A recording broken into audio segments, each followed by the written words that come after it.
Ертеде ешкі жүні бөртеде. Баяғы бір заманда үлкен бір теңіздің ішінде үлкен акула өмір сүріпті. Ол акуладан барлығы қорқады екен. Сондықтан да ол өзі жалғыз жүреді екен.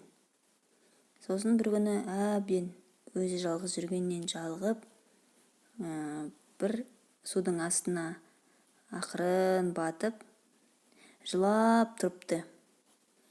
Сосын оның жанына бір әдемі кит келіпті.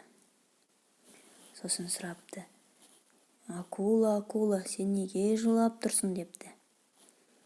Сосын акула айтыпты: өйткені барлығы менен қорқады. Менің мынау ажырайған тістерімнен барлығы шошиды. Сондықтан да мен ешкім дос болмайды. Мен сол үшін өзім жалғыз жүрем. Ал маған жанымда достарым болса екен деп армандаймын депті. Сосын кит айтыпты: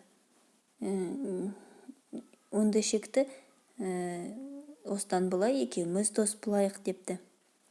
Сосын акула айтыпты: шынымен де сен менен дос боласың ба? Сен менің тістерімнен қорқпайсың ба депті. Сосын кит айтыпты: мен де сен сияқты үлкенмін ғой депті. Мен сенімен бірдеймін. Неге сенен қорқуым керек? Мен өте ақкөңіл китпін депті.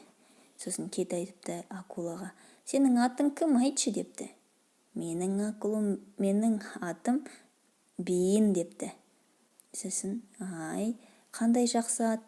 Ал сенің атың кім деп сұрапты. Ол айтыпты: менің атым Линда депті.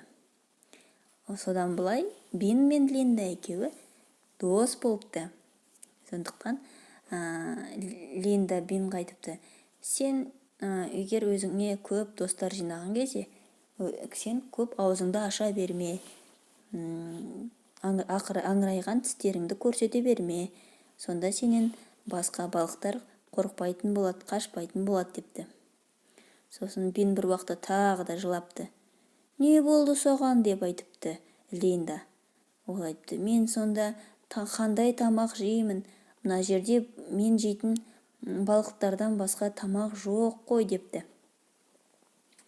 Сосын Линда ойланып тұрып: мүмкін сен балдырларды жейсің депті.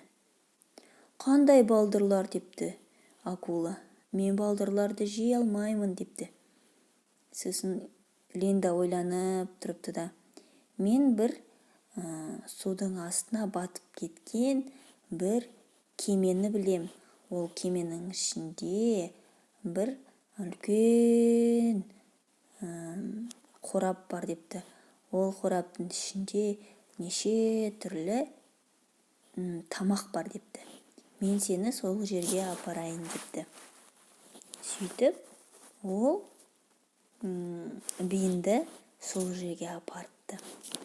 Сөйтсе, ол жерде өте көп тамақ бар екен.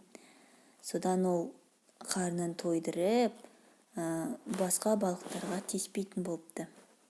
Ал басқа балықтар болса, оның достығын сезініп, оның дос екенін көріп, олар оған жан ашып, басқа жерден оған тамақ тасый бастапты. Өйткені ол тауып алған тамағы бітіп қалса, ол қарны ашады. Сондықтан да басқа балықтардың барлығы оның өмір сүруін қалаған балықтар олмен дос болады да, оған неше түрлі тамақтарды алыстан өздері іздеп тауып алып кеп береді.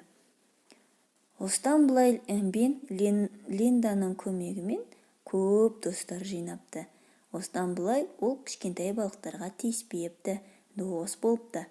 Сөйтіп, балықтардың барлығы бір-бірімен тату-тәтті өмір сүріпті. Ал Линда болса, ол Бинге көмектесіпті.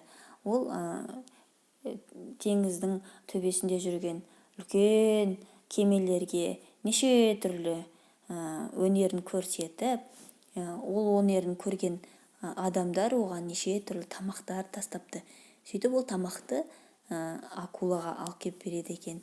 Өзі де жейді екен, және балықтарға да таратады екен. Сөйтіп солай барлығы мәз бейрам болып өмір сүріпті. Сөйтіп бір кездері Линдада көп балалары пайда болыпты. Ол балаларында акула тимепті ол балаларына. Ол балаларын жақсы көріпті. Сөйтіп барлығы мәз бейрам болып ойнап жүріпті. Мерекелерді де жоқ тойлапты. Солай, мысалы, қандай да бір зұлым болмасын, акула сияқты зұлым болғанмен, егер ол өзгергісі келсе, ол жақсы болады екен. Егер сен өзіңе көп дос тауғың келсе, өзің зұлым болмау керексің, өзіңнен бастау керексің. Менімен дос болшы, екеуміз дос болайықшы, мен саған тимеймін, сен де маған тиме деп айту керек екен. Сондықтан екеуміз бірге ойнайық, бірге күлейік деп айтып.